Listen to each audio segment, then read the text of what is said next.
தேர்தல் களம் என்பது 2026 தான். அதுதான் நாங்கள் எந்த கூட்டணிக்கையும் நாங்கள் இல்லை, தேவைக்கு மட்டும்தான் எங்கள் கட்சி பணியாற்றும்.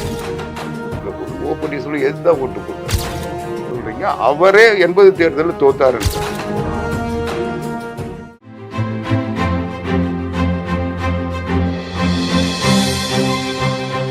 ஜெம் டிவி நேயர்களுக்கு வணக்கம். ஜெம் டிவி அரசியல் ஆடுகள பகுதியில் இன்று நம்மோடு இணைந்துள்ள அதிமுக செய்தி தொடர்பாளர் ஆவடி குமார் அவர்களை வரவேற்கலாம். சார் வணக்கம். வணக்கம். தமிழ்நாட்டில் இந்தியாவில் நாடாளுமன்ற தேர்தல் நடைபெற்று வாக்கு எண்ணிக்கை நிறைவு பெற்றுள்ளது. முடிவுகள் அறிவிக்கப்பட்டு விட்டது. தமிழ்நாடு புதுச்சேரியில் அதிமுக தலைமையிலான கூட்டணி கட்சிகள் போட்டியிட்ட 40 தொகுதிகளிலும் தோல்வியை தழுவியுள்ளது. இதற்கான காரணம் என்ன? இது எப்படி நீங்க பாக்குறீங்க சார்? இல்லை, அனைத்து இந்திய அண்ணா திராவிட முன்னேற்ற கழகத்தை பொறுத்தளவில் நாங்கள் இந்த நாடாளுமன்ற தேர்தலை ஒரு சோதனையாக தான் நாங்கள் பார்த்தோம். அந்த வகையில் நாங்கள் வெற்றி பெற்றிருக்கோம் தான். எங்களுடைய இலக்கை நோக்கி நாங்கள் வெற்றி பெற்றிருக்கோம். எங்களுடைய தேர்தல் களம் என்பது 2026 தான். அது அனைத்து இந்திய அண்ணா திராவிட முன்னேற்ற கழகத்தின் பொதுச் செயலாளர் புரட்சி தமிழர் எடப்பாடியார் அது தெளிவாக சொல்லியிருக்காரு. எங்களுடைய இலக்கு 2026. இந்த நாடாளுமன்ற தேர்தல் இந்தியாவை யார் ஆளணும்? இந்த 18வது நாடாளுமன்ற தேர்தலில் நரேந்திர மோடி தொடரணுமா, 3வது முறை ஆட்சிக்கு வரணும்னு சொல்லி அவங்க முயற்சி பண்ணாங்க. அவங்க வரக்கூடாது, INDA கூட்டணி, அவங்க இந்திய கூட்டணி அவங்க முயற்சி பண்ணாங்க. 2 பேருக்குள்ள போட்டி. ஆனால் தமிழ்நாட்டை பொறுத்த வரைக்கும் நாங்கள் 40 இடங்களில் மட்டும் போட்டிக்கிட்டோம். நாங்கள் தெளிவாகவும் சொல்லியிருந்தோம், நாங்கள் எந்த கூட்டணிக்கையும் நாங்கள் இல்லை, நாங்கள் தனித்து போட்டிடுறோம். தமிழ்நாட்டினுடைய பிரச்சனைக்கு மட்டும்தான் நாங்கள் தேவைக்கு மட்டும்தான் எங்கள் கட்சி பணியாற்றும். நாங்கள் தமிழ்நாட்டுக்கு பாதகமான செயலை மத்திய அரசு யார் பிரதமராக இருந்தாலும் செய்ய சொல்ல நாங்கள் எதிர்ப்போம். எந்த ஆட்சி செஞ்சாலும் எதிர்ப்போம். அதுபோல் தமிழ்நாட்டுக்கு நல்லது கிடைக்குன்னா நாங்கள் ஆதரவு தருவோம். அந்த வகையில் நாங்கள் நாங்கள் போய் மத்தியில் ஆட்சியில் அமரணுன்னோ அல்லது பங்கு கேட்கணுன்னோ அல்லது வளமான துறை கேட்கணுன்றது எங்கள் நோக்கம் இல்லை. அமைச்சரவையில் நாங்கள் இடம்பெறுறதுக்காக நாங்கள் தேர்தலில் நிற்கலை. நாங்கள் தமிழ்நாட்டு மக்கள் தமிழ்நாட்டினுடைய பிரச்சனைகளுக்காக மட்டும் நாங்கள் போராடுவோம். அந்த நம்பிக்கை தமிழ்நாட்டு மக்களுக்கு இருந்தால் எங்களை அனுப்புனா நாங்கள் போராடுவோம். மத்திய அரசுக்கிட்ட போராடி தமிழ்நாட்டின் உரிமைகளை மீட்டெடுத்து தருவோம்னு சொன்னோம். அந்த வகையில் எங்களுக்கு இன்றைக்கி வாக்களித்த மக்கள்லாம் நரேந்திர மோடி வரணுமா வரக்கூடாதா என்ற அந்த போட்டியில் எங்களை கணக்கில் வச்சுக்கல. எங்களை தமிழ்நாட்டுக்கு போராடுறவங்க இவங்களுக்கு என்ன வாக்கு கிடைக்கும்ன்றத மக்கள் தந்திருக்க வாக்கு எங்களுக்கு காட்டியிருக்கு. அந்த வகையில் நாங்கள் தமிழ்நாட்டில் இன்னைக்கு ஒரு பெரிய அரசியல் கட்சி, எல்லா இடங்களிலும் போட்டியிடுகின்ற தகுதி மட்டும் இல்லை, எல்லா இடங்களிலும் எங்களுக்கு செல்வாக்கு இருக்கின்றதை நிரூபித்து இன்னைக்கு தமிழ்நாட்டில் இருக்கிற அரசியல் கட்சிகளில் முதல் இடத்துல இருக்கிற கட்சி என்ற நிலையை இன்னைக்கு வாக்கு சதவீதம் உயர்த்தி காட்டியிருக்கு. இல்லை, 2014 நீங்கள் 37 இடத்துல வெற்றி பெற்றீங்க. 2019 ஒரு இடத்துல தான் வெற்றி பெற்றீங்க. இப்போ ஒரு இடத்துல கூட வெற்றி பெறல. நாடாளுமன்றத்தில் உங்களுடைய குரல் ஒலிக்க வாய்ப்பே இல்லாமல் போயிடுச்சு இல்லைங்களா? இல்லை, எங்களுடைய குரல் நாடாளுமன்றத்தில் ஒலிக்கணுன்றது தேவைதான். அதை நான் இல்லைன்னு சொல்லலை. ஆனால் அந்த குரல் ஒரு பலமான குரலாக இருந்தால் தான் எடுபடும். ஏன்னா 543 நாடாளுமன்ற உறுப்பினர்களுக்கு இடையில் ஒரு 40 பேரில் 35 பேர் 38 பேர் போனால் ஒரு வலிமையான குரலை ஒலிக்க முடியும். ஒரு 5 பேர் 3 பேர் 2 பேர் போய் அங்கே வேடிக்கை பார்க்கறதுக்கு எந்த பலனும் இல்லை. அதனால தமிழ்நாட்டுக்கு எந்த உரிமையும் பெற்றுத்தர முடியாது, தொகுதிக்கும் செய்ய முடியாது, தமிழ்நாட்டுக்கும் செய்ய முடியாது. ஒரு நாடாளுமன்றம் இங்கே போகிறத விட அது எந்த பலனும் இல்லாமல் ஒரு எம்பின்னு பெருமைக்காக சொல்லிக்கலாமே ஒழிய அவங்களுக்கு எந்த உரிமையும் அவங்க நிலைநாட்ட முடியாத ஒரு நிலை தான் இருக்கும். அதனால் எங்களுக்கு ஒன்றும் இந்த 1-2 எம்பியாவது வரலையன்ற வருத்தம் கிடையாது. 2வது, நீங்கள் சொன்னீங்க அதிமுகவை பொறுத்த வரைக்கும் நான் தெளிவாக சொல்கிறேன், இது 18வது நாடாளுமன்றத்திற்கான தேர்தல். இதுக்கு முன்னே இருந்தது 17வது நாடாளுமன்றம். அதனுடைய பதவி காலம் இப்போ முடிய போது இவங்க பதவி ஏற்றுக்க போகிறாங்க. நீங்கள் 17வது நாடாளுமன்றத்தில் தமிழ்நாட்டில் இருந்து 40 இடத்துல, பாண்டிச்சேரியை சேர்த்து 40 இடத்துல அதிமுகவுக்கு எத்தனை இந்த தேர்தலை சந்திக்க சொல்ல திமுக கூட்டணிக்கு எத்தனை நாடாளுமன்ற உறுப்பினர் இருந்தாங்க? 39 இருந்தாங்க. 39 இடத்துல இருந்த திமுக 40 இடத்துல வெற்றி பெற்றிருக்கு. நான் இல்லைன்னு மறுக்கல. 40 இடத்துல அவங்க முழுமையான வெற்றி, இன்னும் சொன்ன போனால் கூடுதலான வெற்றின்னு கூட அவங்க நினைச்சதை சாதிக்கின்ற வெற்றி, அதில் மாற்று கருத்து இல்லை. அதுபோல பாரதிய ஜனதா கூட்டணி 17வது நாடாளுமன்றத்தில் ஒரு எம்பி இருந்தார். இப்போ அந்த ஒரு எம்பி இழந்திருக்காரு. கூட்டணி வகையில் பாரதிய ஜனதா கட்சியினுடைய ஒரு இடத்தை திமுக கூட்டணி கைப்பற்றிடுச்சு. அதிமுகவுக்கு ஒரு இடமும் இல்லை. எங்கள் கூட்டணியில் யாருக்குமே அந்த இடம் இல்லை. நாங்கள் போட்டியிட்ட வேட்பாளர் எல்லாமே வேட்பாளர்கள் தான், யாரும் எம்பி நிலையில் இருந்து.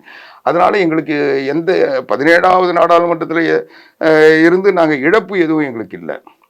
ரெண்டாவது, தனிப்பட்ட முறையில் பார்த்தீங்கன்னா அரசியல் கட்சிகள் பார்த்தீங்கன்னா தமிழ்நாட்டை பொறுத்த வரைக்கும் 9 நாடாளுமன்ற உறுப்பினர்களை வைத்து கொண்டிருந்த காங்கிரஸ் 10 இடத்த இப்போ எம்பி தேர்வு நடந்ததுக்கு அப்போ ஒரு ப்ளஸ் பாயிண்ட், ஒரு அவங்களுக்கு வெற்றி. ஆக காங்கிரஸுக்கு இந்த தேர்தலில் வெற்றி.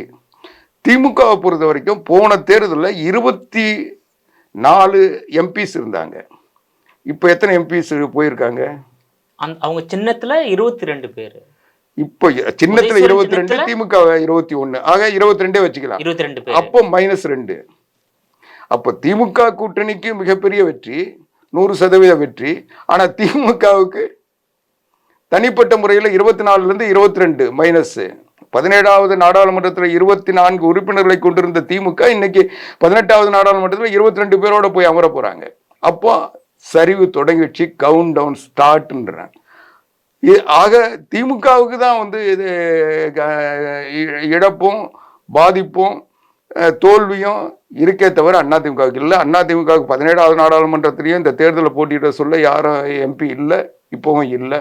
அதனால நாங்கள் எதிர்பார்க்கவும் இல்லை. இப்போ 2004 வந்து அதிமுக வந்து இதே போல வந்து படுதோல்வி சந்திச்சது. திமுக வந்து 40 இடங்களும் வந்து வெற்றி பெற்றது. 20 ஆண்டுகள் பிறகு மீண்டும் வந்து அதிமுக வந்து நாடாளுமன்ற தேர்தலில் முற்றிலுமா தோல்வி தழுவி உள்ளது.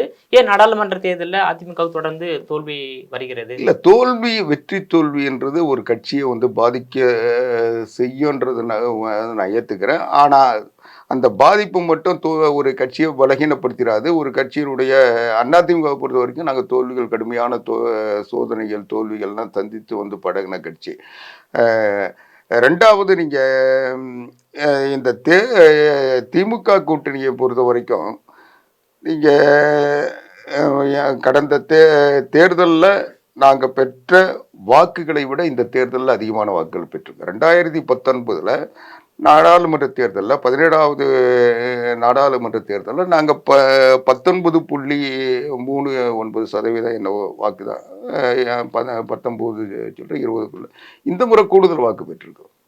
அதனால் நாங்கள் இந்த முறை பெற்றிருக்கோம்னு நான் மறுபடியும் அழுத்தம் திருத்தமாக சொல்கிறதுக்கு என்னென்னா, அதிமுக வந்து தன்னுடைய வாக்கு பலத்தை இழந்து விட்டது. அதிமுகவுக்கு ஒரு சரிவு வந்து விட்டது. அதிமுகவில் இருந்த கூட்டணிகள் பாரதிய ஜனதா கட்சி, பாட்டாளி மக்கள் கட்சி, புதிய தமிழகம், இது புதிய நீதி கட்சி, இந்த மாதிரி கட்சிகள்லாம் வந்து பாரதிய ஜனதா கட்சி தலைமையில் கூட்டணி அமைச்சு போட்டியிட்டதுனால அதிமுக கூட்டணி கூட இல்லாமல் தேமுதிகவை மட்டும் வச்சுக்கிட்டு போட்டியிட்டது. அதனால் அவங்க வாக்கு வங்கி சரிஞ்சு போச்சுன்னு சொன்னாங்க. இதில் வேறு அதிமுகவிலிருந்து எதிர்ப்பாளர்கள் சொல்லப்பட்ட பன்னீர்செல்வம், டிடிவி தினகரன்லாம் வந்து பாரதிய ஜனதா கூட்டணியை ஆதரித்து அதிமுகவுக்கு இணையாக அவங்க ஒரு பிளவை உருவாக்கி அதை கொண்டு போய் பாரதிய ஜனதா கிட்ட வாக்கு வங்கியாக மாற்றிட்டாங்க. அதனால் இவங்களுக்கு வாக்கே கிடைக்காது அப்படின்னாங்க. ஆனால் 2019 நாங்கள் பெற்ற நாடாளுமன்ற தேர்தலில் நாங்கள் பெற்ற வாக்குகளை விட இன்றைக்கு அதிகமாக பெற்றிருக்குமா இல்லையா? அது எங்களுக்கு வளர்ச்சி. ஆக எங்களுடைய வாக்கு வங்கி எங்ககிட்ட தான் இருக்குன்றதை இந்த தேர்தலில் நிரூபிச்சிருக்கோம். அம்மா, புரட்சி தலைவி அம்மா அவர்களுடைய மரணத்துக்கு பிறகு இந்த கட்சி ஒரு தலைமையின் கீழ் பொதுச் செயலாளர் தேர்ந்தெடுத்து இந்த கட்சி இயல்பாக இயங்குதுன்றதை நாங்கள் நிரூபித்து அதிமுகவுக்குரிய இரட்டை இலை சின்னத்தை வாங்கி இந்த தேர்தலில் போட்டிக்கிட்டோம். பொதுச் செயலாளர் புரட்சி தமிழர் எடப்பாடியார்ன்றதை எந்தவித ஐயங்களுக்கோ சந்தேகங்களுக்கோ விதி இல்லாத வகையில் இன்னைக்கு நீதிமன்றங்களிலும் தேர்தல் ஆணையத்திலும் உறுதிப்படுத்தி நாங்கள் ஒரு கட்சி வந்து எந்தவித பாதிப்பும் பின்னடைவும் இல்லாமல் கட்சியை உறுதிப்படுத்தினோம். ஆனாலும் என்ன சொன்னாங்க, இவங்க வந்து கட்சியை மீட்டெடுத்ததா கூட இந்த கட்சியை வந்து ஒரு சில தலைவர்கள்லாம் போயிட்டதுனால இந்த கட்சி மக்களை சந்திக்க முடியாது, இவங்களுக்கு பலம் இல்லை, மக்கள் இவங்களை ஏற்றுக்க மாட்டாங்கன்னு சொன்னாங்க. ஆனால் இன்னைக்கு மக்கள் வந்து ஏற்றுப்பாங்க. அதுவும் நான் இன்னொன்று கூடுதலாக சொல்கிறேன், இந்த கட்சியின் நட்சத்திர வேட்பாளர்கள் யாரும் இல்லை, தலைவர்கள் யாரும் போட்டியிடலை, எல்லாம் பயந்து பதுங்கிட்டாங்க. ஆனால் இன்னைக்கு ஒரு அதிமுகவில் ஒரு சாதாரண எந்த விளம்பரமும் இல்லாத ஒரு தொண்டன் இந்த கட்சியில போட்டியிட முடியும். அந்த போட்டியிட்டாலும் கட்சியில் இருக்கிற அத்தனை அமைப்புகளும் அவங்களுக்கு கட்டுப்பட்டு வேலை செஞ்சு அவங்க வாக்குகளை பெற்றுத்தரோன்றதை நாங்கள் நிரூபிச்சிருக்கோம். இப்போ இன்னைக்கு வேட்பாளர்கள் எந்தவித அறிமுகம் இல்லாதவர்கள் வேட்பாளர்கள் இன்னும் அதாவது எளிமையானவர்களுக்கும் அதிமுக வாய்ப்பு அவங்க சொல்லிருக்கீங்க. அதே போன்ற வாய்ப்பு வந்து நாம் தமிழ் கட்சியிலும் வழங்கப்படுகிறது. கிடையாது. அதிமுக என்பது அகில இந்திய அண்ணா திராவிட முன்னேற்ற கழகம். நான் சொல்றேங்க, நாம் தமிழர் கட்சியோட நான் ஒப்பிட்டு பேசல. அவங்களுடைய நிலை வேற, எங்களுக்கு வந்து கட்சியில பிரச்சனை வந்து தலைமைகள் பிளவுகளா மற்ற ஊடகங்களும் மற்ற கட்சிகளும் எங்களை வந்து ஒரு பாதிப்பா வெளியே காட்ட சொல்ல, நாங்க வந்து இந்த பிளவுகள் இல்லை, அதனால அதிமுகன்ற பேர்ல ஒரு சாதாரண தொண்டன் நின்னா கூட கட்சியில் இருக்கிற அத்தனை அமைப்புகளும் கட்டுப்பட்டு வேலை செய்யும். எந்தவித இதுவும் இல்லை. ஒரு விளம்பரமான பலமான தலைவர்கள் தான் போட்டியிட்டதுனால வேலை செஞ்சாங்கன்னு இல்லாம, கட்சியில யாருன்னே தெரியாத ஒரு தொண்டன் இருந்தா கூட கட்சியில் இருக்கிற அத்தனை பேரும் வேலை செய்வாங்க. இந்த கட்சியை மக்கள் இதுல கொண்டு போவாங்க, வாக்குகளா மாற்றுவாங்க, அந்த வாக்குகளை பெற்று தருவாங்கன்றது இன்னைக்கு கட்டுப்பாடான கட்சின்றதை நிரூபிச்சிருக்கோம். எம்ஜிஆர், ஜெயலலிதா போன்ற ஒரு வலிமையான தலைவர் அதிமுகவுக்கு இல்லையா, இல்ல இருக்கின்ற தலைவர் பத்தி உங்க கருத்து என்ன சார்? இல்ல, நீங்க சொன்னதெல்லாமே முரண்பாடாத நான் பார்க்குறேன். என்னன்னா, புரட்சி தலைவி அம்மா அவர்கள் வந்து திடீர் மறைவு. அதனால அந்த சூழலில் கட்சிக்குள் பிரச்சனைகள் வந்தது. எடப்பாடியாராக வந்து முதலமைச்சராக சொல்ல ஓ பன்னீர்செல்வம் வந்து கூட நிற்கலை. இன்னும் சொல்ல போனால் ஆளுநர் பதவி பிரமாணம் செஞ்சு வச்சுட்டு 15 நாளுக்குள்ள நம்பிக்கை வாக்கெடுப்பு பெறணும்னு சொல்லி அறிவிப்பும் கொடுத்து அதை உடனடியாக நம்பிக்கை வாக்கெடுப்பு பெறுகின்ற போது ஓ பன்னீர்செல்வம் எதுதான் ஓட்டு போட்டார். அவர் போட்டதில்லை. அந்த 11 பேரை கூப்பிட்டு வந்து திமுக கூட சேர்ந்து இந்த ஆட்சியை தொடரக்கூடாது, இந்த ஆட்சிக்கு நாங்கள் ஆதரவு தரமாட்டோம்னு ஓட்டு போட்டு இது அதை மீறிக்கிட்டு தான் எடப்பாடியார் தன்னை முதலமைச்சராக நிரூபித்து ஆட்சியை தொடர்ந்தோம். அதுக்கு பிறகு வந்து சேர்ந்தாரு, அது வேற. அதனால அதுவே தவறு. ஓ பன்னீர்செல்வத்துக்கு இந்த ஆட்சி நீடிச்சதுல எந்த பங்கும் இல்லை. இந்த ஆட்சியில் பிரதமர் நரேந்திர மோடி சொன்னார்ன்றதுக்காக அவர் வந்து சேர்ந்துக்கிட்டு பதவி சுகத்தை அனுபவிச்சாரே தவிர, அவர் வந்து இந்த ஆட்சியை வந்து நிலைநிறுத்தணும்னோ புரட்சி தலைவி அம்மா அவர்களுக்கு பிறகு இந்த ஆட்சி தொடர்றதுக்கு அவர் காரணம்னு சொல்ல முடியாது. இன்னும் சொல்ல போனால் இந்த கட்சியை பலகீனப்படுத்துறதே அவர் தான் வந்து சசிகலா தான் அம்மாவை கொலை பண்ணிட்டாங்கன்னு தர்ம யுத்தம் நடத்தி, அந்த தர்ம யுத்தத்தில் வந்து நான் சசிகலாவை ஏற்றுக்க மாட்டேன்னு இந்த கட்சியில் முதல் வெடிகுண்டை வீசினவர் அவர் தான். இந்த குழப்பங்களுக்கெல்லாம் அடித்தளம் விட்டவரே அவர் தான். அவருக்கு பதவி இல்லைன்ன உடனே சசிகலாவையே வந்து கொலைகாரின்னு சொன்னவர். அதனால அது உண்மை இல்லை. ரெண்டாவது நீங்கள் சொன்னீங்க இது மிகப்பெரிய தோல்வின்னு. இது வந்து தோல்வியே இல்லைன்ற. நான் வந்து 2021 சட்டமன்ற தேர்தலும் நாங்கள் வந்து தோல்வி பெறலை, இப்போவும் நாங்கள் தோல்வி அடையலை. நான் அதுக்கான காரணம் சொல்கிறேன். ஏன்னா இதை விட மோசமான தோல்விகளை புரட்சித் தலைவர் எம்ஜிஆர் காலத்திலே சந்திச்சிருக்கோம். புரட்சித் தலைவர் 1980 நாடாளுமன்ற தேர்தலில் புரட்சித் தலைவர் எம்ஜிஆர் முதலமைச்சர். அப்போ அதிமுக 2 இடத்துல தான் ஜெயிச்சது. சிவகாசி, கோபிச்செட்டிப்பாளையம். மற்ற இடங்கள்லாம் தோத்துது. கருணாநிதி கூட போஸ்டர் ஓட்டினார், தமிழர் தந்த தீர்ப்பு பார்த்தாயா 2 இரட்டை இலையை காட்டினார் எம்ஜிஆர், 2 கொடுத்தாங்க, 100 நாள் ஓடுற போனால் டப்பாக்குள்ளே போச்சுலாம் விமர்சனம் வந்தது. அதையெல்லாம் கடந்து இதை நம்பிக்கிட்டு ஆட்சியை கலைச்சாங்க. 80 எம்ஜிஆர் ஆட்சியை கலைச்சி அவர் மேலே விசாரணை கமிஷன் வச்சு அவரை வந்து தவறு செஞ்சிட்டாரு, ஊழல் செஞ்சிட்டாருலாம் பிரச்சாரம் பண்ணாங்க. அதையெல்லாம் மீறிக்கிட்டு கருப்பையா மூப்பினார் ஒரு தமிழ்நாடு காங்கிரஸ் கமிட்டி தலைவர். காங்கிரஸ் வந்து 109 இடத்துலையும் திமுக 180 இடத்துல சரிசமமாக பங்கு போட்டுக்கிட்டு சட்டமன்ற தேர்தல் நடந்தது. புரட்சித் தலைவர் எம்ஜிஆர் தேர்தலில் போட்டியிட்டார். 6 மாதத்துக்கு பிறகு ஜனாதிபதி ஆட்சிக்கு பிறகு 6 மாதத்தில் நடந்த தேர்தலில் அதிமுக வெற்றி பெற்று புரட்சித் தலைவர் எம்ஜிஆர் மறுபடியும் முதலமைச்சர் ஆனார். அவர் உயிரோடு இருந்த வரைக்கும் அவர் தான் தோல்வி சந்திக்கல, சட்டமன்ற தேர்தலில் தோல்வி சந்திக்கல. அவர் தான் முதலமைச்சர். தோல்வி சந்திச்ச அவர் முதலமைச்சராகவே மறைஞ்சாரு. அந்த வரைக்கும் அவர் இருந்தாரு. சோ எம்ஜிஆர் ஆக காலத்திலும் அவர் நாடாளுமன்ற இல்ல தேர்தல்ல அதுதான் சொல்றேன். அவரை தோல்வியை சந்திக்கலன்னு நீங்க சொல்றீங்க. அவரே 80 தேர்தலில் தோத்தாருன்ற. அதாவது எம்ஜிஆர் காலத்திலும் ஜெயலலிதா காலத்திலும் நாடாளுமன்ற தேர்தலில் தோல்வி சந்திச்சிருக்காங்க அப்படின்னு சொல்ல வரீங்க? இல்ல வெற்றி தோல்வி என்றது அதிமுகவுக்கு எப்பவுமே நிகழ்ந்திருக்கு. அதுக்கு அதிமுக தலைமை தான் காரணம் இல்லைன்ற. அதே போல புரட்சி தலைவி அம்மா காலத்துல நீங்க சட்டமன்றத்திலேயே 96 தேர்தல் உங்களுக்கு தெரிஞ்சிருக்கும். அதுல அம்மாவே தோத்த சம்பவம்லாம் நடந்தது. எவ்வளவு பெரிய பாதிப்பு அதிமுக இழப்பு சந்திச்சது. ஒரு எதிர்கட்சியாக கூட வர முடியாத காலங்கள்லாம் இருந்திருக்கு. அதனால இந்த 2021 பொறுத்த வரைக்கும் 10 வருஷம் தொடர்ந்து அதிமுக ஆட்சி. இந்த 10 வருஷம் ஆட்சிக்கு பிறகு அந்த ஆட்சியினுடைய எதிர்ப்பு இல்லை, ஒரு மாற்றி போட்டால் ஒரு மாற்றம் வரும், இவங்க அதை விட நல்லா செய்யறேன்னு சொல்றாங்களே, இவங்களுக்கு ஓட்டு போடலான்னு மக்கள் நினைச்சு ஓட்டு போட்டதனுடைய விளைவு மு.க. ஸ்டாலின் முதலமைச்சராக முடிஞ்சது. இன்னும் சொல்ல போட அதிமுக மிகப்பெரிய அந்த கூட்டணி 75 இடத்துல ஜெயிச்சது. தனிப்பட்ட முறையில் 66 இடத்துல எடப்பாடியார் முதலமைச்சராக முடியலனால எதிர்கட்சி தலைவர் ஆக்குற அளவுக்கு 66 சட்டமன்ற உறுப்பினர்கள் அதிமுக கிடைச்சாங்க. அதனால அதையும் ஒரு மிகப்பெரிய தோல்வின்னு சொல்ல முடியாது. வாய்ப்பை இழந்தோம். வெறும் 3% வாக்கு இடைவெளி. அதிமுகவுக்கும் கூட்டணிக்கும் டிஎம்கே வெற்றி பெற்ற டிஎம்கே கூட்டணிக்கும் இடைவெளி ஒரு 3% தான். அதனால அது ஒரு மிகப்பெரிய தோல்வி. எங்களுடைய கவனக்குறைவு அல்லது மக்களுடைய ஒரு மாற்றத்திற்கான மனநிலைன்னு அதை எடுத்துக்கலாம். அதனால அது ஒரு பெரிய தோல்வி இல்லை. அதுபோல இந்த நாடாளுமன்ற தேர்தலில் கூட தனிப்பட்ட கட்சிகள் வாங்கிய வாக்குகள் அதிமுக மிக அதிகமான வாக்குகள் வாங்கியிருக்கு. அதுதான்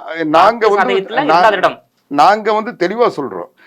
எங்களுக்கு இலக்கு பிரதமர் நரேந்திர மோடியை பிரதமர் ஆக்கணுன்றதோ அல்லது இன்னொருத்தர் பிரதமர் ஆக்கணுன்றதோ அங்கே போய் ஆட்சி புரியணுன்றதோ இல்லை. நாங்கள் தமிழ்நாட்டினுடைய பிரச்சனை. எங்களுக்கு 2026 தான் எங்களுக்கான இலக்கு, எங்களுடைய களம். அதில் எடப்பாடியார் முதலமைச்சர் ஆகணும். அதுக்குரிய நாங்கள் பணிகளை நாங்கள் மேற்கொள்ளுவோம். அதுக்கு எங்கள் கட்சியை முதல்ல நாங்கள் கட்சியை கட்டமைச்சாச்சு.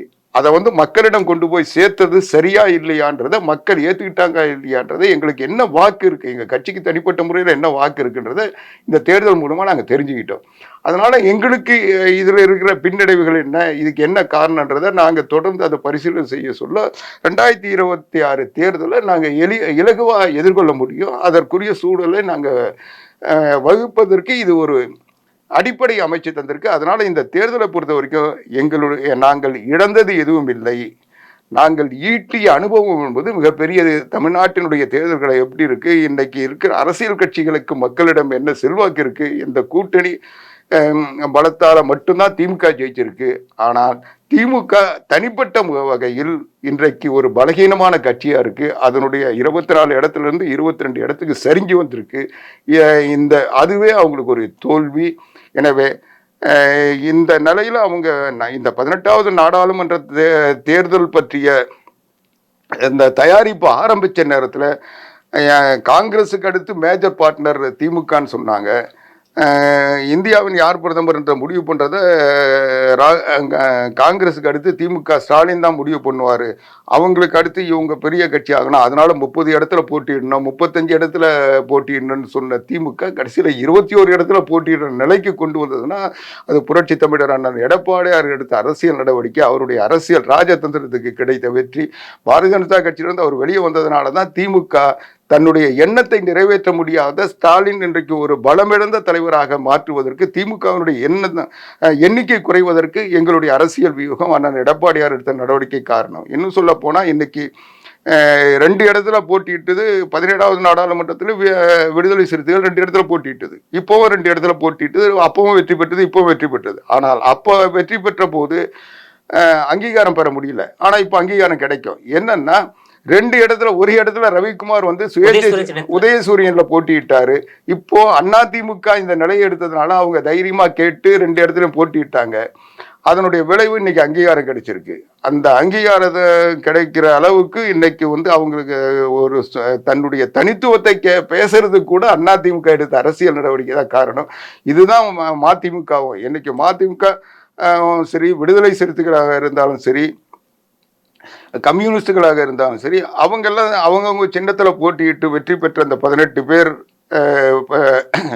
இருக்கிறதுனால இன்னைக்கு நாளைக்கு திமுக வந்து திடீர்னு ஒரு முடிவெடுத்து தமிழ்நாட்டுக்கு நல்லது செய்யறதுக்கு மத்திய திட்டங்கள் வாங்குவதற்கு பிஜேபி கூட போய் சேர்ற நிலை வந்தால் கூட அதில் 40 பேரில் 22 பேர் தான் போக முடியும்.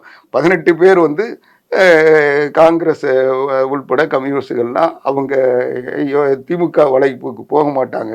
அதனால இந்த எல்லாமே திமுகவை வந்து இன்னைக்கு ஒரு அவங்களுடைய எண்ணம் படி அவங்களுடைய சர்வாதிகாரத்துக்கு தோழமை கட்சிகள்லாம் பயப்படாத ஒரு சுதந்திரத்தை பெற்று தந்தது அண்ணன் எடப்பாடியார் அவர்கள் எடுத்த இந்த அரசியல் ராஜதந்திரம் தான். ஆக அந்த வகையில் நாங்கள் வெற்றி பெற்றிருக்கோம். இன்னைக்கு திமுகவினுடைய 24 22 குறைச்சிருக்கோம். அதுவே எங்களுக்கு கிடைக்கும். அதாவது ஜெயலலிதா அவர்கள் மரணத்துக்கு பிறகு அதிமுக வந்து கட்சியும் வந்து ஒற்றுமையா இல்லை, கூட்டணியும் ஒற்றுமையா இல்லை.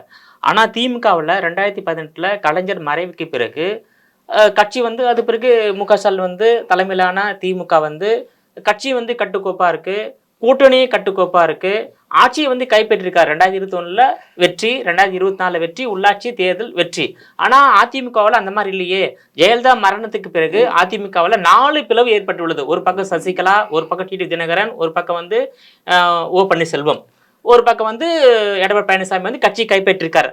ஓகே, அது ஒன்றும் பிரச்சனை இல்லை. பலவீனம் என்பது உங்க அதிமுக தானே சார், திமுக கிடையாது. இல்லை நீங்க 2011 2021 வரைக்கும் திமுக எத்தனை தோல்வி சந்திச்சிருக்கு எண்ணி பாருங்க. தொடர்ந்து 2 தோல்வி தான். 1-2 தோல்வி. சட்டமன்றத்துல 2017 தோல்வி சந்திக்கிறாங்க, 16ல எதிர்கட்சியா வராங்க.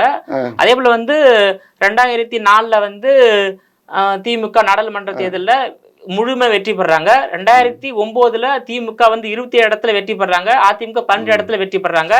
2014 அதிமுக 37 இடத்துல வெற்றி பெறாங்க, திமுக 0 தான். அந்த அன்புமணி ஒரு இடத்துல வெற்றி பெறாரு, பொண்ணு அதிசயத்துல வெற்றி பெறாரு. 2019 மீண்டும் திமுக வெற்றி பெறுது, நீங்க வந்து ஒரு இடத்துல வெற்றி பெறீங்க. நான் என்ன சொல்றேன், 5 வருஷத்துக்கு ஒரு தேர்தல், நாடாளுமன்ற தேர்தலும் சட்டமன்ற தேர்தலாக இருந்தாலும் 2011 2021 வரைக்கும் 2 தேர்தல், நாடாளுமன்ற தேர்தல், 2 சட்டமன்ற தேர்தல். அதை வச்சுதான் நீங்க வெற்றி நீங்க ஒரு இடைத்தேர்தல் நடந்தது, அதுக்கெல்லாம் ஒரு தேர்தல். இது அப்படி பார்த்தா நாங்க வந்து கணக்கெடுத்தா ஒரு 100 தேர்தலுக்கு மேல நடந்திருக்குமே, அதுல 90 தேர்தல் ஜெயிச்சிருப்போமே. அதனால எடப்பாடி பழனிசாமி வந்து தோத்துட்டாருன்னு நீங்க எப்படி சொல்லுவீங்களா? இல்லைங்க, நான் அதுதான் சொல்றேன். இந்த தேர்தல் எங்களுக்கு வெற்றியை தந்திருக்கிறது. என்னன்னா, இந்த கட்சியில பிளவு இல்லை, இந்த தலைவர்கள்லாம் வெளியேற்றப்பட்டது சரின்னு சொல்லி இந்த கட்சி தொண்டர்கள் ஏற்றுக்கொண்டு இன்றைக்கு வேலை செஞ்சிருக்காங்க.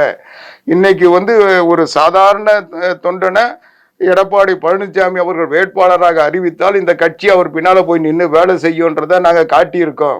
அதனால இந்த கட்சியிலிருந்து வெளியேற்றப்பட்ட தலைவர்கள் எங்களுக்கு இந்த கட்சிக்கு அவங்க சம்பந்தம் இல்லை, அவங்க வேஷ்டி கட்ட முடியாது, கொடி போட்டுட்டு முடியாது, ஏதாவது பலாப்பழம் கலாப்பழம் தூக்கிட்டு போலாமே தவிர அதிமுக ரெட்டையிலே அவங்க தூக்கி பிடிக்க முடியாதுன்ற நிரூபிச்சிருக்கோம்.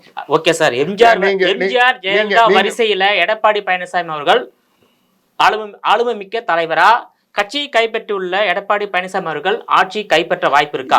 அதுதான் இப்போதைக்கு எழுப்பக்கூடிய கேள்வி. நீங்க சொல்றத வந்து என்னால புரிஞ்சுக்க முடியுது, ஆனா அந்த வார்த்தைகளை ஏத்துக்க முடியல. என்னன்னா, எடப்பாடி பழனிசாமி அவர்கள் இந்த கட்சியை கைப்பற்றல. இந்த கட்சி தொண்டர்களுக்கான கட்சி. தொண்டர்கள் சேர்ந்து எடப்பாடி பழனிசாமி அவர்களை பொதுச் செயலாளராக தேர்ந்தெடுத்திருக்காங்க. அவர் பொதுச் செயலாளராக இருக்கிறதுனால அவர் என்ன சொன்னாலும் அதை தொண்டர்கள் கீழ்ப்படிந்து செயல்படுத்துறாங்க, அதை வந்து மதிக்கிறாங்க. அதுதான் இன்னைக்கு வந்து இந்த கட்சியை வந்து ஒரு கட்டுக்கோப்பான கட்சியாக உருவாக்கியிருக்கு. நீங்கள் பிளவுன்னா எது வந்திருக்கணும்னா, இவர் அறிவித்த வேட்பாளரை நான் ஏற்றுக்க மாட்டேன்னு யாராவது வெளியே போயிருக்கணும், அல்லது இந்த இவர் வந்து யார் அறிவிக்கிறதுன்னு கேட்டிருக்கணும். அதுதான் பிளவு. இன்னைக்கு வந்து அவர் அறிவித்த வேட்பாளர் அத்தனைக்கும் எந்த மாவட்டத்திலையும் சரி, எந்த ஒன்றியத்திலையும் சரி, எந்த கட்சிக்காரனும் சொல்லி இவர் தான் வேட்பாளர்னு அவங்க வேலை செய்கிறாங்கன்னா அப்போ கட்சி அமைப்பு முழுக்க அவருடைய கட்டுப்பாட்டில் அவருடைய கட்டளைக்கு கீழ்ப்படிந்து நடக்குது. இதுதான் புரட்சி தலைவி அம்மா காலத்தில் இருந்தது, புரட்சி தலைவர் எம்ஜிஆர் காலத்தில் இருந்தது, அது இன்னைக்கு இருக்கு. அதனால ஒரு சிலர் வெளியேற்றப்பட்டவர்கள் அவங்க வந்து தனக்கு பதவி கிடைக்கல, தனக்கு வந்து மரியாதை இல்லை, இந்த கட்சி நம்மளை பயன்படுத்துறன்றதுக்காக அவங்க வந்து இந்த கட்சியில் எனக்கு உரிமை இருக்குன்னு சொல்லிட்டு இருக்கலாமே ஒழிய, ஆனால் தொண்டர்கள் அவங்க பின்னால இல்லைன்றதை நாங்கள் காட்டிட்டோம்ல. இன்னைக்கு இவ்வளோ வாக்கு சதவீதம் வருது, இத்தனை தமிழ்நாடு முழுக்க இத்தனை இடங்கள்ல அது கூட குறைய இருக்கலாம். அது வந்து பொதுமக்களுடைய பிரச்சனை. பொதுமக்கள் ஆதரவு தந்துருக்கிற இடங்கள்ல கூட இருக்கும், சில இடங்கள்ல பின்னடைவு இருக்கும், அது வேற. ஆனால் ஒட்டுமொத்தமாக அதிமுக தொண்டர்கள் எடப்பாடி பழனிசாமி அவர்கள் பின்னால இருக்கிறாங்கன்றதை நிரூபிச்சிருக்கல. நீங்க வந்து அதுதாங்க இதுவரைக்கும் அதுதான் நீங்க சொல்றது. எடப்பாடி பழனிசாமி தலைமையிலான அதிமுக சரியான கூட்டணி கட்சிகளை அரவணைத்து போகலையா, இல்ல இல்ல நாங்க சரியான கூட்டணி அமையலையா, நாங்க ஒரு சில வந்து பாரதிய ஜனதா கட்சியிலிருந்து வெளியே வந்தோம். அது எடப்பாடி பழனிசாமி அவர்கள் எடுத்த முடிவு, அதுல இருந்து உறுதியா இருந்தோம். ஆனா அவங்க என்ன சொன்னாங்க, இப்போ இவங்க வந்து பி டீம் திருப்பி சேர்ந்துருவாங்க அதெல்லாம் சொன்னாங்க. ஆனா அது இல்லைன்றதை நாங்க களத்துல நின்று நிரூபிச்சிருக்கோம். ரெண்டாவது, எங்களுக்கு நாங்கள் டெல்லியில் போய் மத்திய அமைச்சரவையில் நாங்கள் போய் ஆட்சி அமைக்க முடியாது. 40 பேரை வச்சு 543 பேர் கொண்ட நாடாளுமன்றத்தை நாங்கள் வந்து ஆட்சி அமைக்க முடியாது. ஆனால் முயற்சி பண்ணா அங்க போய் அமைச்சர் பதவி கேட்டு வாங்கலாம். வளமான கட்சியை வந்து அகில இந்திய அண்ணா திராவிட முன்னேற்ற கழகம் தானே சார். நீங்க அகில இந்திய அனைத்து இந்திய அண்ணா திராவிட முன்னேற்ற கழகம் என்றதை நான் ஏத்துக்கிறேன். அது வந்து சிந்தனையை அந்த இந்த நாட்டின் மீது இருக்கின்ற இந்தியா ஒரு நாடுன்னு வர சொல்ல இந்தியாவுக்குள் இருக்கின்ற அந்த இதுக்கு கட்டுப்பட்டு நம்ம இருக்கிறோம். இந்த கட்சி வந்து அண்ணா ஒரு இந்திய சிந்தனையோடு இருக்கின்றதுக்காக அந்த பேர் வந்து புரட்சி தலைவர் எம்ஜிஆர் இணைச்சார். அது எங்கள் கட்சியுடைய பெயர். அதுக்காக நாங்கள் வந்து கர்நாடகாவில் போட்டிடலையே. கர்நாடகாவில் அங்கே இருக்கிற கர்நாடக மாநில செயலாளர் வந்து போட்டிடணும்னு விரும்பினார். அவர் அதை கடும் முயற்சி பண்ணார். எடப்பாடியார்கிட்டையும் வந்து பேச்சுவார்த்தை நடத்தினார். இவர் வேண்டாம்னு சொல்லிட்டார். என்னன்னா நம்ம தமிழ்நாட்டு பிரச்சனைக்காக போராட வேண்டிய நிலை இருக்குது. அப்போ கர்நாடகாவில் நம்ம நீங்கள் போட்டிட்டீங்கன்னா கர்நாடகாவில் வேற மாதிரி நிலை நீங்கள் பேச வேண்டியிருக்கோம். அது வந்து தமிழ்நாட்டை பாதிக்கும். இந்த ஒரு 1-2 இடத்துக்காக தமிழ்நாட்டுக்கு எதிரான ஒரு குரல் அதிமுக சார்பில் ஒழிக்கக்கூடாதுன்றதுக்காக நாங்கள் வேண்டாம்னு சொன்னார். அதுதான் அவர் கூட வருத்தப்பட்டு நாங்கள் கட்சி நடத்தி போட்டியிட முடியலன்னு சொல்லி வருத்தத்தில் இருந்தார். அது இல்லை, அவருக்கு எங்களுடைய இலக்கு தமிழ்நாடு மட்டும்தான். ஏன்னா இன்னைக்கு தமிழ்நாடு வந்து இன்னைக்கு பாதிக்கப்பட்ட மாநிலம். இன்னைக்கு தமிழ்நாட்டை சுற்றி இருக்கிற மாநிலங்கள் எல்லாம் தமிழ்நாட்டை வஞ்சிக்கின்ற நிலை இருக்கு. நமக்கு வந்து நீர் வந்து மற்ற மாநிலங்கள் வழியாக தான் நீர் கிடைக்கிறோம். அந்த நீரை தருவதற்கு நம்மை சுற்றி இருக்கின்ற எந்த மாநிலமும் தயாராக எந்த மாநிலமும் தயாரில்லை. ஆந்திரா பாலாத்துல வர தண்ணியை தடுக்கிறதுக்கு டேம் கட்டுறாங்க. கர்நாடகா மேகதாது அணை கட்டுறதுக்கு அவங்க ஏற்கனவே காவிரி நீரை திறந்து விடுறதில்ல. இந்த நேரத்தில் மேகதாது அணையை கட்டி இன்னும் கொஞ்சம் நெஞ்சம் வர தண்ணியை தடுக்கிறதுக்கு அவங்க முயற்சி பண்ணுறாங்க. கேரளா சிலந்தி அணை கட்டுறதுக்கு அவங்க புதுசாக கட்டுறதுக்கு முயற்சி பண்ணுறாங்க. ஏற்கனவே இருந்த முல்லை பெரியாறு அணையை வந்து இடிக்கணும்னு சொல்லி அவங்க அங்கே இருக்க காங்கிரஸும் அங்கே இருக்கிற கம்யூனிஸ்டும் முயற்சி பண்ணுறாங்க.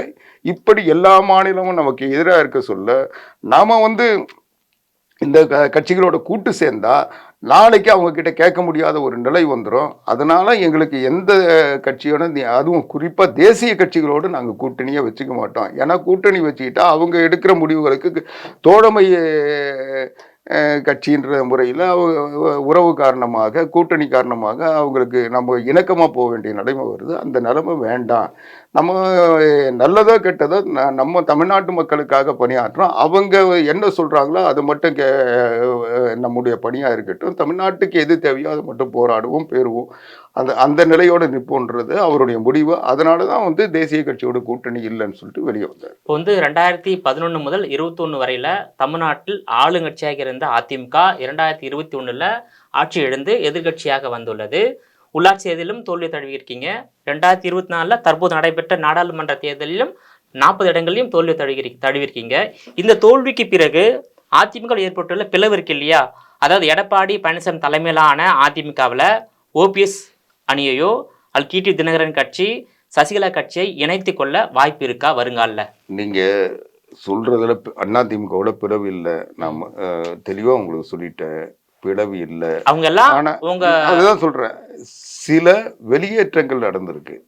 வெளியேற்றங்கள் மீண்டும் இணைத்துக் கொள்ள வாய்ப்பு இருக்கான்னு கேட்டேன். நிச்சயமா இல்லை. ம். அவர்கள் இந்த ஒவ்வொரு நிலையிலும் அவங்களாதான் வெளியே போனாங்க. இன்றைக்கு அவங்கள வெளியேற்றியது எடப்பாடி பழனிசாமியோ இல்ல தனிப்பட்ட யாருமோ இல்லை, அண்ணா திராவிட முன்னேற்ற கழகத்தின் தொண்டர்கள் பொதுக்குழுவால் வெளியேற்றப்பட்ட ஒருத்தரை மறுபடியும் சேர்க்கணுன்ற பிரச்சனையே கிடையாது. அது பொதுக்குழு தான் முடிவு பண்ணணும். அதனால பொதுக்குழு நீக்கின அவங்க சேர்றதுக்கு வாய்ப்பு இல்லை. அவங்க எத்தனையோ நீதிமன்றங்களுக்கும் போய் பார்த்துட்டாங்க. பொதுக்குழு முடிவு செய்தா அந்த 3 அணியை மீண்டும் சேர்த்து கொள்ளலாமா? பொதுக்குழு முடிவு செய்யாதுன்றேன். நீக்கப்பட்டது தான். அவர்களை சேர்ப்பதற்கு வாய்ப்பு இல்லை. இன்னும் சொல்ல போனா அவர்களுக்கு அதிமுக என்ற பெயரை பயன்படுத்துவதற்கு எந்த தகுதியும் உரிமையும் இல்லை. உங்களுடைய விரிவான தகவலுக்கு ரொம்ப நன்றி சார். வணக்கம் சார், நன்றி. நேயர்களே, மீண்டும் இது போன்ற மற்றொரு அரசியல் ஆடுகளத்தில் மற்றொரு ஆளுமையுடன் சந்திக்கும் வரை உங்களிடமிருந்து விடைபெறுவது நான் உங்கள் விஜயபாலன்.